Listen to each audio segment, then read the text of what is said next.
Hi everyone, welcome to The Still of the Night. If you are new here, my name is Gemma and we talk all things true crime and the paranormal.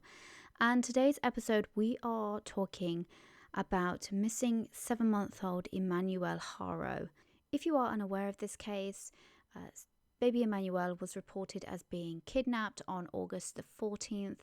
And just in the past few days, his parents have been charged with his murder. Now, this is still a developing case because Emmanuel's remains have not been found, but the police believe that there is enough evidence to suggest that he is no longer living. Hopefully, the next development then will be that they have located him and that he can be treated with dignity and compassion and love and care that he very clearly didn't get when he was alive. So we're going to start off by talking about the timeline of what we know so far. Then we're going to dive a bit deeper into what we know about the parents' backgrounds, which is awful, just to warn you now. And then we're going to talk about the press conference that was held between the Sheriff's Department and the District Attorney yesterday as I'm filming this. So that was on the 27th of August. So let's talk timeline then. On Thursday, the 14th of August, 41-year-old Rebecca Haro and her husband, 32-year-old Jake, claimed that they went to a football practice of Jake's son. This is Jake's son from a previous relationship.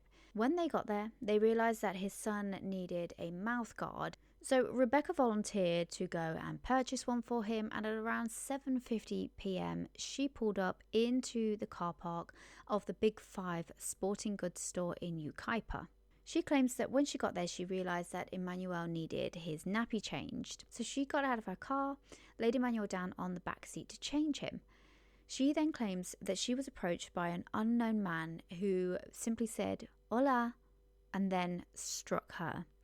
She claims that she was hit with such severity that she passed out. When she came to, she realized that Emmanuel was missing. She frantically searched the car. She ran into the Big 5 sporting goods store, couldn't find him.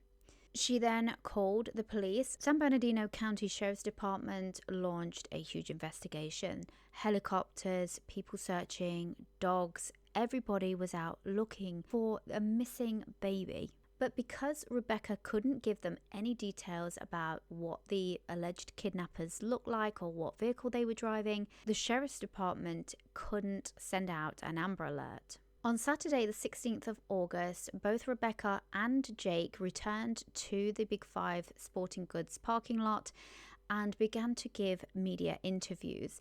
And this is where people began questioning their story. The interviews that they both gave came across as fake, for want of a better word, just really performative, over the top.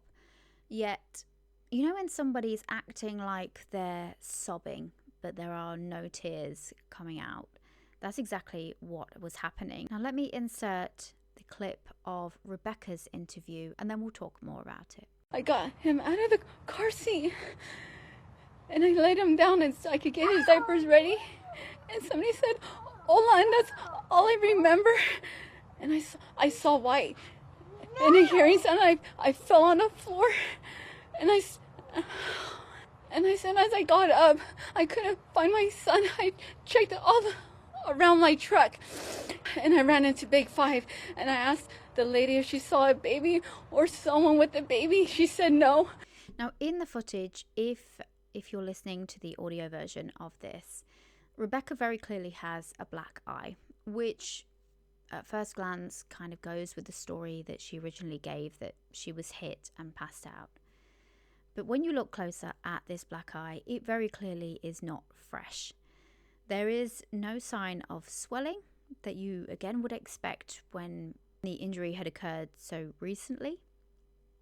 And the colouring of the bruise made a lot of people question what she was saying, because there was already signs of yellowing around the edge of the bruise, which I'm no medical expert, but I have had bruises before, and I know that that yellowing occurs when it's healing.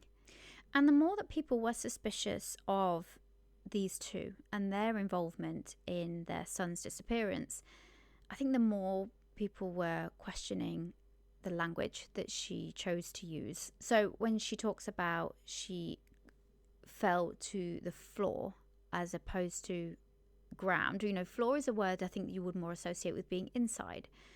She talks about laying baby Emmanuel down on the chair when maybe, you would think you would associate the word seat more with car seats.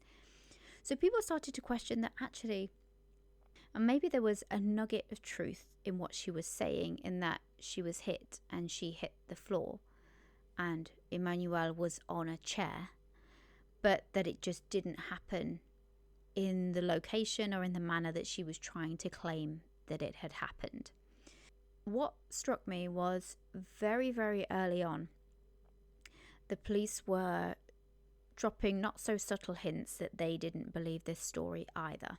On Saturday the 16th, the Sheriff's Department said that there had been inconsistencies in Rebecca's story, which is, I think, is quite bold for the police to say in public. Now, when they had called Rebecca out on this, she had shut down completely. She refused to carry on the interview with them, and both her and Jake lawyered up. Jake's interview with the media felt just as performative as Rebecca's, and let me insert a clip here. Whoever took my son, please return him. We just want him back. We won't do anything to you. We just give us our son. Just keep him safe. Don't hurt him. Make sure you feed him, change him. Once the pictures of Emmanuel started to come out, there was a lot of talk online that he looked like potentially he could have shaken baby syndrome, and I have to agree with those people saying that. Although when this was first developing, you try and give people the benefit of the doubt, right? You don't want to believe that parents are out there doing cruel things, even though we know that they are.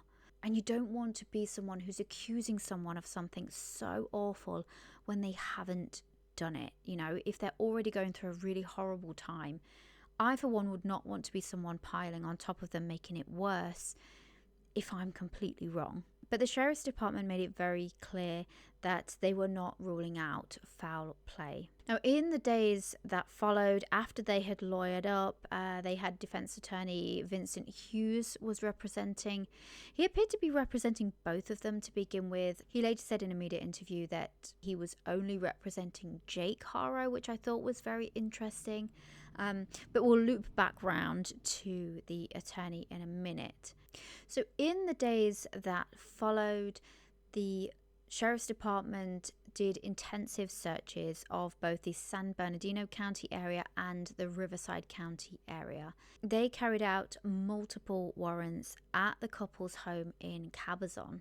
The Sheriff's Department seized both electronics from the house and Jake's vehicle. It's really difficult when you're dealing with a lot of speculation online, because there's no way to tell what's misinformation and what's fact, right? There was reports that blood was found, significant amounts of blood were found in the Haro home. And on Friday the 22nd of August, both Rebecca Haro and Jake Haro were arrested. And I don't think this came as a shock to many people. And the police had confirmed that they found zero evidence of a kidnapping. It was announced that Jake and Rebecca had been arrested for murder with malice, and that the investigators were continuing the search, but it would be looking for Emmanuel's remains. Now, the weekend following their arrest, the Sheriff's Department continued to do their searches. They seem to have zeroed in on an isolated field in the Moreno Valley area. This is just to the side of the 60 freeway near Gilman Springs Road, and there was video footage that came out that showed Jake Haro in an orange jumpsuit helping investigators he appeared to be assisting the investigators. He wasn't looking himself, but he was there with them. Now, this led people to believe that maybe he had confessed and was leading investigators to Emmanuel's body. But this wasn't the case, and Emmanuel was not found, not in that initial searching period. So why they had taken Jake there, what he had said, whether he'd said anything, maybe they just took him out there, maybe they had electronic forensic evidence that put him there. I mean, they could have just wanted it to appear like Jake was helping them in the hope that Rebecca would then crack and tell what happened. That hasn't happened as I'm filming this. And in fact, since Rebecca has been placed into jail, she did an interview with a local journalist, and she is still maintaining that the kidnapping occurred exactly as she said it did. The gaslighting is wild. And on Tuesday, the 26th of August, both Jake and Rebecca were formally charged with murder with malice for the death of 7-month-old Emmanuel Haro. They are also both charged with making a false police report. Now, they were due to have an arraignment, but that got pushed back until September the 4th because both Jake and Rebecca are requesting for public defenders. I had to look this up because I had no idea that this was happening. I have an English law degree. I don't know anything about American law. But apparently you cannot have two defendants being represented by the public defender's office. For matters, it's conflict of interest, isn't it? Which makes complete sense. So they've pushed the arraignment back until September 4th, just to give them chance to both have lawyers from separate offices. Which goes back to Vincent Hughes, who was acting as their lawyer. And this guy was more than happy to be in front of a camera talking to media. And then suddenly when they're charged, he's not named as either one of their lawyers. He's nowhere to be seen. So I'm interested, probably just a little nosy, to find out what happened there, why he's no longer representing them. This guy strikes me that if there's a story there, if there's a drama to be told, he's going to tell it at some point. So we really don't have a lot of information about the evidence that the police have gathered. What we do know is that they are claiming that Emmanuel could have died as early as August the 5th, which is 9 days before Rebecca reported him as missing. So as of right now, that is the timeline. Now, let's move on to what we know about these parents. We don't know an awful lot about Rebecca. She has no known criminal history, no known past of abuse. But Jake, how this man was walking around and not in prison is beyond me. Like, this bothers me so much. Let me get into it, and then you guys can make your own opinion. Now, prior to meeting Rebecca, Jake was married to another woman called Vanessa Avina, and they had a baby together. And in 2018, when their baby daughter was just 10 weeks old, both Jake and Vanessa were charged with child cruelty after their daughter was taken to hospital with really serious injuries. Now, I want to give you an idea of the injuries that this 10-week-old baby had suffered. If this is too much for you, skip ahead, because, like I say, it bothers me. It bothers me so much. And if you're not, in a space to be able to hear this right now, skip forward. The daughter was found to have an acute fracture of the posterior left fifth rib, healing fractures on the posterior lateral 6th, 7th, 10th through 12th ribs, partial bone fracture of the skull, a brain hemorrhage, significant prevertebral soft tissue swelling of the neck, and a healing tibia fracture of the right leg. So at 10 weeks old, that baby girl had been subjected to multiple attacks. Now, what did Jake claim had happened? Well, he claimed that he dropped her in the sink when he was trying to bathe her. And in court records relating to this incident, it was stated, Quote, the combination of the above findings in a pre-mobile infant in the absence of a plausible history of significant trauma to explain the injuries is indicative of abuse head trauma, child physical abuse, and nutritional neglect. End quote. It then goes on to say, quote, the history of a short fall onto the kitchen sink does not explain her extensive and severe head trauma or her multiple bilateral rib fractures, end quote. I cannot stress enough, had that baby not have received medical treatment, the baby would have died. That is how significant these injuries are. These injuries were all over this baby's body, on every side, front, back, left, right. If you were to drop a baby onto a hard surface, would you cause injury? Yes, probably. Now, would those injuries be isolated to the area that touched the surface? Yes. Would you expect them to be all around the body? No. And the key thing is that some of these injuries were healing. They were not fresh.